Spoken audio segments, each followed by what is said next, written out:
Assalamualaikum warahmatullahi wabarakatuh. Bismillah walhamdulillah. Wassalatu wassalamu ala rasulillah wa ala alihi wa sahbihi wa mawalah. Nawaitu ta'alluma wa ta'lim wa tuzakira wa tazkir wa naf'a wal intifa'a wal ifadata wal istifadah wal hassa ala tamassuki bi kitabillahi wa sunnati rasulih wa da'a ilal huda wa dalalata alal khair ibtiqa'a mardatihi wa sawabihi wa qurbih. Apa kabar anak-anakku sekalian, siswa dan siswi Madrasah Sanawiyah MTS Nurul Falah yang saya cintai di kelas 9. Tentunya salam sehat, tetap semangat, belajar jarak jauh. Anak-anakku sekalian yang berbahagia, pembahasan kita pada pertemuan yang lalu sudah kita bahas tentang penyembelihan, tata caranya, macam-macamnya, alatnya, dan lain sebagainya. Nah, pada pertemuan kali ini tentunya pada saat ini yaitu pembahasan kita tentang di bab 2 kurban dan akikah di halaman 13, silakan kalian lihat. Nah, di situ ada gambar yang bertajuk amatilah dan perhatikan. Pertama, kurban. Lihat, kurban itu pengertian kurban apa? Nanti kamu dalami, kamu cari tahu. Kemudian bagaimana sejarah kurban? Kemudian hukum berkurban, tata cara penyembelihan kurban, dan pemanfaatan daging kurban. Kemudian yang bagian 2, akikah. Nah, hukum ketentuan akikah, jenis ketentuan hewan akikah, waktu pelaksanaan akikah. Kenapa kurban dan akikah ini menjadi pembahasan? Karena sama-sama bagian dari penyembelihan. Cuma niat, waktu, dan tujuannya yang berbeda-beda. Nah, pembahasan kita tentang kurban. Kurban sudah lewat beberapa waktu yang lalu di belakang. Di awal-awal kita mulai belajar, kita sudah merayakan Hari Raya Idul Adha. Hari Raya Idul Adha disebut juga Yaumun Nahar, hari penyembelihan hewan kurban. Nah, kurban ini merupakan bentuk peribadatan. Jadi salah satu ibadah yang menjadi pembuktian seorang dalam penghambaan diri kepada Allah. Ya, setelah kita dilimpahkan banyak kelebihan rizki, kemudian karunia-karunia yang banyak dari Allah Subhanahu wa Ta'ala, sebagai hamba Allah tidak ada alasan untuk tidak berkurban bila sudah mempunyai kemampuan. Karena itu dalam Quran di bawah Allah katakan inna a'thainakal kautsar. Sesungguhnya kami telah memberikan kepadamu nikmat yang banyak. Allah sudah nyatakan, hai hamba, sudah kami berikan kepada kalian nikmat yang banyak. Gitu. Allah memberikan nikmat kepada kita tanpa henti. Kemudian fasholli li rabbika wanhar. Dirikan sholat ya karena Tuhanmu dan berkurbanlah. Itu Allah katakan begitu. Nah, ditinjau dari bahasa, kata kurban ini berasal dari bahasa Arab, yaitu asal katanya dari koroba. Koroba itu artinya dekat atau mendekatkan. Jadi orang yang berkurban itu sesungguhnya mendekatkan dirinya kepada Allah, bertakorub kepada Allah, gitu. Sedangkan menurut istilah, kurban artinya menyembelih binatang ternak, ya, yang telah memenuhi syarat pada hari yang ditentukan. Kapan? Pada hari raya Idul Adha dan hari Tasyrik 11, 12, 13. Hari raya Idul Adha ditambah dengan hari Tasyrik, ada 3 hari, tanggal 11, 12, 13 Zulhijjah. Jadi waktu pelaksanaannya 4 hari. Nah, gitu. Apa tujuannya? Semata-mata untuk mendekatkan diri kepada Allah, gitu ya. Nah, kurban itu disebut juga udhiyah, yaitu nama binatang ternak yang disembelih pada hari raya Idul Adha Yaumun Nahar. Nah, kewajiban, bukan kewajiban, dalil perintah berkurban itu tadi surat Al-Kautsar. Sungguh kalian sudah diberikan nikmat yang banyak, maka dirikan sholat karena Tuhanmu dan berkorbanlah. Alangkah baiknya ketika seseorang diberikan oleh Allah karunia banyak, punya kelebihan harta, kemudian dia mau berkurban di hari raya Idul Adha. Nah, sejarah singkat berkorban, ya, lihat di kanal-kanal YouTube di MTS Nurul Falah pelajaran saya. Di situ sudah dibahas bagaimana cerita ketika berkorban, ya. Di pelajaran-pelajaran sebelumnya silakan kalian buka. Nah, kurban itu asal mulanya adalah bagaimana sejarah Nabi Allah Ibrahim alaihissalam dengan putranya yang sangat dicintai bernama Ismail alaihissalam, ya. Ia bermimpi pada malam ke-8 bulan Zulhijjah.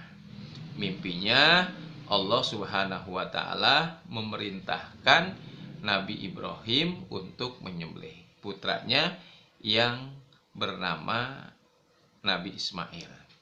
Maka kemudian, ya, di luar dugaan perintah Allah ini disampaikan kepada putranya Ismail. Tapi Ismail, anak yang soleh, dia katakan kalau memang itu perintah Allah, laksanakanlah ayah, gitu. Ya, akhirnya berlapang dada melaksanakan pemerintah Allah ini. Allah ceritakan dalam surat As-Saffat ayat 102 sampai ayat 107. Bunyinya diantaranya falamma balago ma'ahu sa'ya qala ya bunayya inni ara fil manami anni azbahuka fanzur madza tara. Qala ya abatif almatu marusa tajiduni insyaallahu minas sabirin. Jawaban Ismail seperti itu. Silakan dibuka dalam surat As-Saffat. Nah, kemudian bagaimana hukumnya berkorban? Nah, hukum berkorban ini menurut Imam Hanafi menyembelih binatang korban wajib, kata Imam Hanafi. Tapi pada imam-imam lain dikatakan sunnah. Dikatakan wajib karena ada hadis Nabi mengatakan man wajada sa'atan walam yudahi fala yaqrabanna musallana. Rasulullah bersabda, barang siapa yang memiliki kemampuan tetapi tidak berkorban, maka kata Nabi jangan menghampiri tempat sholatku. Ya, kata Nabi begitu. Sementara kata Imam Maliki, Imam Syafi'i, Imam Hambali melaksanakan ibadah kurban ini hukumnya wajib, tetapi dikatakan pula sunnah muakkad. Ya, alangkah baiknya kalau kita rezeki kita berlebih, ya laksanakanlah perintah berkorban karena Allah sudah memiliki sudah memberikan kepada kita nikmat yang banyak. Ada hadis Nabi annal udhiyata laisat biwajibatin walakinnaha sunnatun min sunani Rasulillah sallallahu alaihi wasallam. Nah, sungguhnya menyembelih kurban itu tidak wajib tetapi sunnah dari sunnah Rasulullah sallallahu alaihi wasallam. Intinya begini, kalau dia punya banyak harta tapi nggak mau korban, wajib. Kalau dia biasa-biasa saja, menjadi sunnah. Namun demikian alangkah baiknya. Nah, waktu pelaksanaannya korban ini tidak sembarangan. Tidak setiap saat kita bisa melakukan korban. Ada momen-momen tertentu. Kapan momennya? Yaitu pada tanggal 10 Zulhijjah ketika jamaah sedang melaksanakan ibadah haji. Maka 10 Zulhijjah itu orang yang tidak melaksanakan ibadah haji merayakan hari raya Idul Adha. Di situ waktu mulai pelaksanaan ibadah korban, ditambah 3 hari yang disebut hari tasyrik, tanggal 11, 12, 13 Zulhijjah. Nah, itu waktu pelaksanaan berkorban.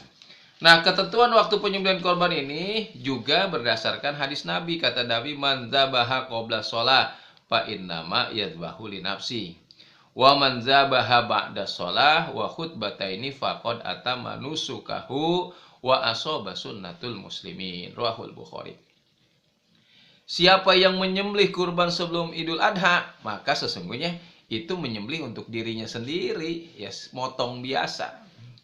Dan barang siapa menyembelih kurban sesudah hari raya Idul Adha dan dua khutbah, maka sesungguhnya ia menyempurnakan ibadahnya telah menjalankan aturan Islam. Itulah setelah sholat Idul Adha dan khutbah, maka itulah waktu penyembelihan hewan kurban. Kullu ayyami tasyrik dzabaha. Semua hari tasyrik 11, 12, 13 itu adalah waktu untuk menyembelih korban. Nah, kemudian anak-anakku sekalian yang berbahagia, syarat binatang korban sekarang. Nggak sembarangan binatang korban disembelih, ada syaratnya. Satu, ketentuan binatang korban itu satu, domba kambingnya itu musinah istilahnya. Apa musinah itu? Sudah genap berumur 1 tahun atau sudah ganti gigi. Lihat dulu kambingnya, jangan kambing anak-anak ya. Kemudian jaz'ah dombanya berumur 8-9 bulan kalau domba. Sapi telah berumur 2 tahun atau sudah saniyah ya, sudah berganti gigi. Kemudian onta ya berumur 5 tahun lebih yang sudah saniyah atau berganti gigi. Jadi hewan yang dikorbankan itu yaitu domba, kambing atau onta. Cuman kalau sapi dan onta itu untuk 7 orang ya. Kalau domba dan kambing itu untuk 1 orang.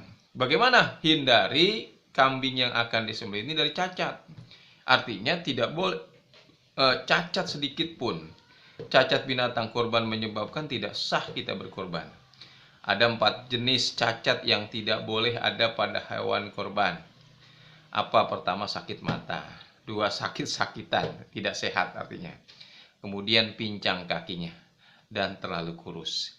Ada hadis Rasulullah an Bara ibni Azibin radhiyallahu anhu, qama fina Rasulullah sallallahu alaihi wasallam faqala arbatun la tujzi'u fil adahil aura'u al bayyinu auruha wal maridatul bayyinu marduha wal arja'u bayyinun zul'uha wal usfa'ud lati la tunqi. Kata Rasulullah, 4 macam tidak cukup untuk korban. Buta sebelah yang nyata butanya, sakit yang nyata sakitnya, pincang yang nyata pincangnya, kurus kering yang tidak mempunyai lemak. Itu jangan menjadi ada di hewan yang akan disembelih. Oleh karena itu anak-anakku sekalian, itulah pembahasan kita tentang kurban. Besok kita akan bahas pada pertemuan selanjutnya ketentuan jumlah hewan korban, walaupun tadi sudah kita ringkas. Sampai berjumpa lagi dan bertemu kembali di pelajaran berikutnya. Salam sehat, tetap semangat. Salam sehat, tetap semangat. Assalamualaikum warahmatullahi wabarakatuh.